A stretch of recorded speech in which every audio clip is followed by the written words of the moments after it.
నమస్కారం. ఇది జాగృతి తెలుగు వారపత్రిక డిసెంబర్ 9, 2024 సంచిక నుంచి సమర్పించడం జరుగుతోంది. శీర్షిక మన భావనతో నిండిన సాంస్కృతిక యూనిట్ కుటుంబం. రాష్ట్రీయ స్వయం సేవక్ సంఘ్ 2025లో 100 ఏళ్లు పూర్తి చేసుకుంటున్న సందర్భంగా సంఘ ప్రణాళిక ప్రకారం కుటుంబం ఈ విషయాన్ని తీసుకుని సమాజంలోకి వెళ్ళాలి.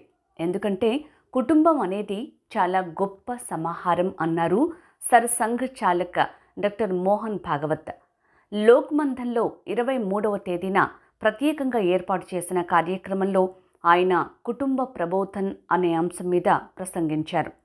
ఆయన ఉపన్యాసంలో కొన్ని అంశాలు: నేను ఒకే చోట ఉండను, పలు ప్రాంతాల్లో పర్యటిస్తుంటాను, అనేక కుటుంబాలను కలుసుకుంటుంటాను. నేను ఇక్కడికి మార్గదర్శనం చేయటానికి రాలేదు, కానీ నేను చూసింది, కుటుంబం గురించి విన్నది చెప్తాను. ఇంతకు ముందే జరిగిన సెషన్లో భారత అర్థనీతి గురించి, ఆర్థిక పరంపర ఏమిటి అన్నదానిపై చర్చ జరిగింది. అందులో 3 విషయాలు భారతీయ పరంపరలో నేటికి వర్తించేవి ఉన్నాయి. వాటిని అనుసరించి మనం ప్రపంచానికే ఉదాహరణగా నిలవగలం. అవి మందిరం, వ్యవసాయం, కుటుంబం, అర్థనీతి, పరంపర. ఈ రెండింటికి ఇవే ఆధారం. మిగిలిన సెషన్లలోనే కుటుంబ ప్రస్తావన వచ్చింది. ఎందుకంటే కుటుంబం అనేది యాదృచ్ఛికంగా జరిగిన కలయిక కాదు. సంబంధాలు రక్తంతో కలిసినవి అయినా భావనలో మన ఉండాలి. ఇది కుటుంబానికి అత్యంత ముఖ్యమైన విషయం. ఎందుకంటే కుటుంబం రక్షణ కోసం ఏర్పడిందని విదేశీయులు అంటారు. అది నిజం కాదు. సమాజంలో వ్యక్తి జీవించాలి. అందుకు సాధన అవసరం. మనిషి ఒంటరిగా జీవించలేడు. అదే మనిషికి ఉరిశిక్ష పడితే నవ్వుతూ కంబం ఎక్కగలడు. మన స్వాతంత్ర్యం స్వగ్రామంలో అనేక మంది వీరులు నవ్వుతూ ఉరికంబం ఎక్కారు. మృత్యు భయాన్ని కూడా మనిషి జయించగలడు. మనిషి నవ్వుతూ ఉరికంబం ఎక్కగలడు, కానీ ఒంటరిగా జీవించలేడు. అలా ఉంచితే పిచ్చివాడైపోతాడు. కావాలంటే నన్ను చంపండి, కానీ ఒంటరిగా ఉంచకండి అంటాడు. కానీ మరోవైపు మనిషి స్వార్థపరుడు కూడా. తన మంచి గురించి మాత్రమే ఆలోచిస్తాడు. ఒక బాలుడున్నాడంటే ఈ సభతో సంబంధం లేదు.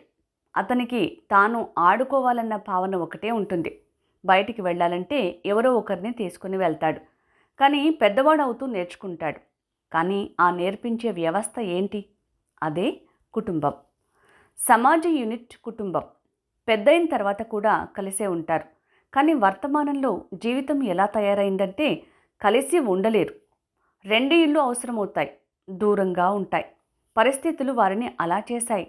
కానీ వారు అందుకు సిద్ధంగా లేరు. కొన్ని కులాచారాలు ఉంటాయి, దానికి కుటుంబం అంతా కలుస్తుంది. అలాగే పెళ్ళి. పరిస్థితులు విడదీసినా విడిపోయేందుకు సిద్ధంగా లేరు.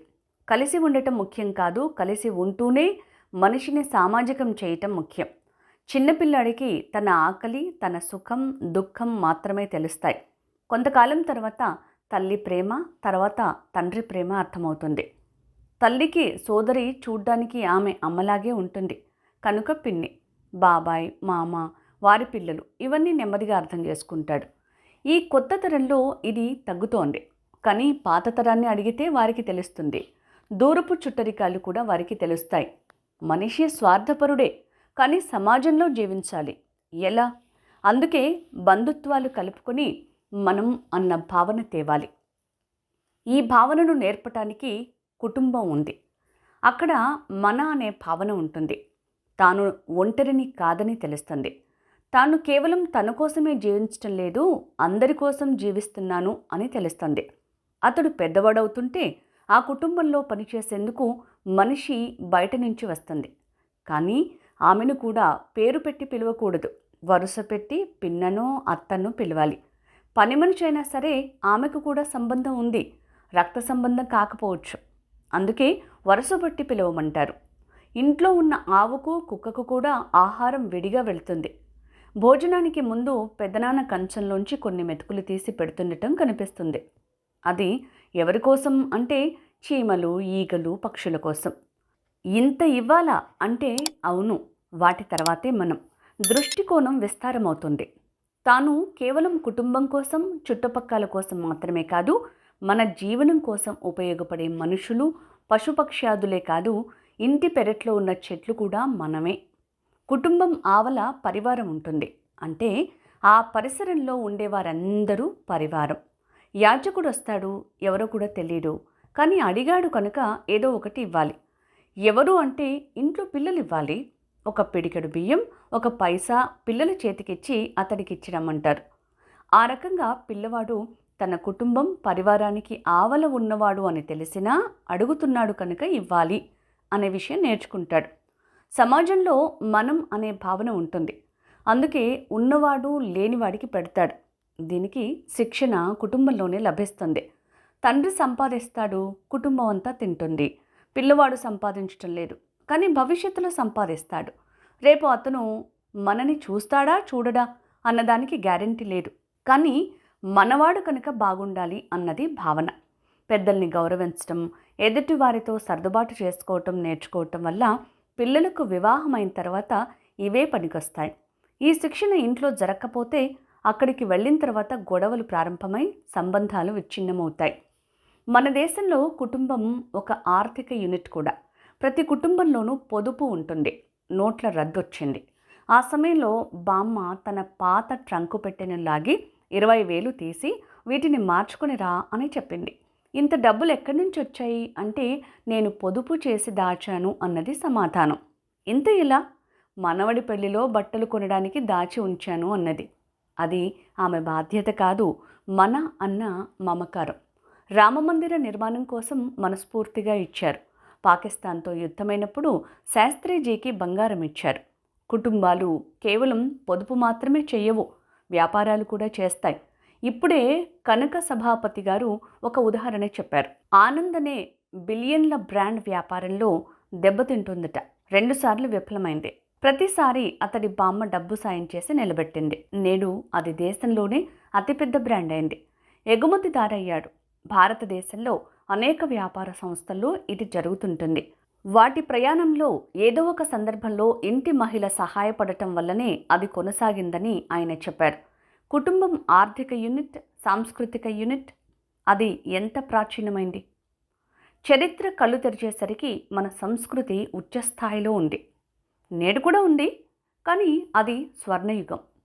ఆ సంస్కృతి అప్పుడు ప్రారంభమై అలాగే మనదాకా వచ్చింది. ఎలా వచ్చింది? గ్రంథాల ద్వారా వచ్చింది, ప్రవచనాల ద్వారా వచ్చింది.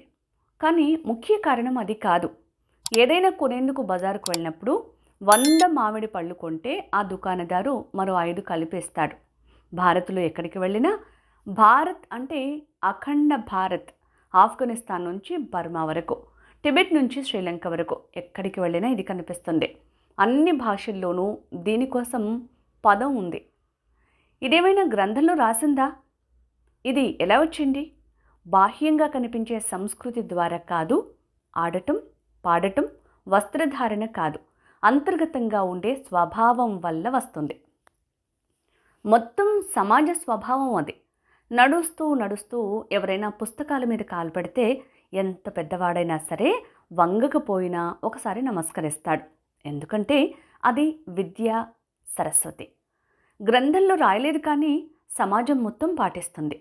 భారతీయ సమాజం అంటే ఏంటి? ప్రపంచంలో భారతీయుడు అంటే ఏంటి? ఈ ప్రవృత్తే అతని గుర్తింపు. మనను పోషించేది ప్రతిదీ మాతే.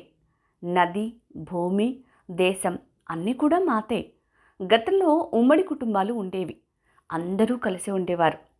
నేడు కూడా ఇళ్లలో మగపిల్లవాడి కన్నా పెద్ద ఆడపిల్ల ఉంటే అక్కనో ఏదో రకమైన వరుస కలుపుతారు. అంటే ఆడపిల్లను ఎలా చూడాలో చెప్తున్నారు.